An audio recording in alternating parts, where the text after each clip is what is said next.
ಕಣಿವಳ್ಳಿ ಗ್ರಾಮದಲ್ಲಿ ಕಾರ್ಯಕ್ರಮ ಭಾರಿ ಚೆನ್ನಾಗಿತ್ತು. ಎಲ್ಲ ನಾವು ಊಟ ಗೀಟ ಎಲ್ಲ ಮಾಡಿ ನಮ್ಮ ಹಾಲಿ MLA ಅವರು ಜನಕ್ಕೆ ಸ್ಪಂದಿಸುವಂಥ ಮಾತುಗಳನ್ನ ಮಾತಾಡಿದರು. ಅವರಿಗೆ ನಾವು ಕೃತಜ್ಞತೆ ಹೇಳಬೇಕಾಗತ್ತೆ. ಅದೇ ರೀತಿ ಎಲ್ಲ ಪಕ್ಷದವರು ನಮಗೆ ಸಹಜನೇ. CT ರವಿನವರು ಮಾತಾಡಿದರು. ಅಂದರೆ ನನಗೆ ಅನಿಸಿದ ಬಗ್ಗೆ ಇದು ದೇವತಾ ಕಾರ್ಯ.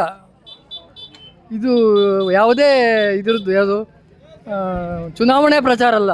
ಅದನ್ನೆಲ್ಲ ಮಾತಾಡಬಾರ್ದು. ಜನಗಳು ವೇದಿಕೆ ಮೇಲೆ ಕೂತಿರ್ತಾರೆ, ನಾವು ಕೆಳಗೆ ನಂಬರ್ ಹಾಕರ್, ನಾವು ಯಾರು ಏನು ಮಾತಾಡ್ತಾರೆ ಅಂತೇಳಿ ನಾವು ಜಡ್ಜ್ ಮಾಡ್ತೀವಿ. ನಾವು ಅವ್ರ ಪ್ರತಿನಿಧಿ, ಅವರಿಗೆ ಓಟ್ ಕೊಟ್ಟಿರ್ಬೋದು ಅದನ್ನು. ಆದರೆ ಚುನಾವಣಾ ಪ್ರಚಾರ ಅಲ್ಲ, ಇದು ದೇವತಾ ಕಾರ್ಯ.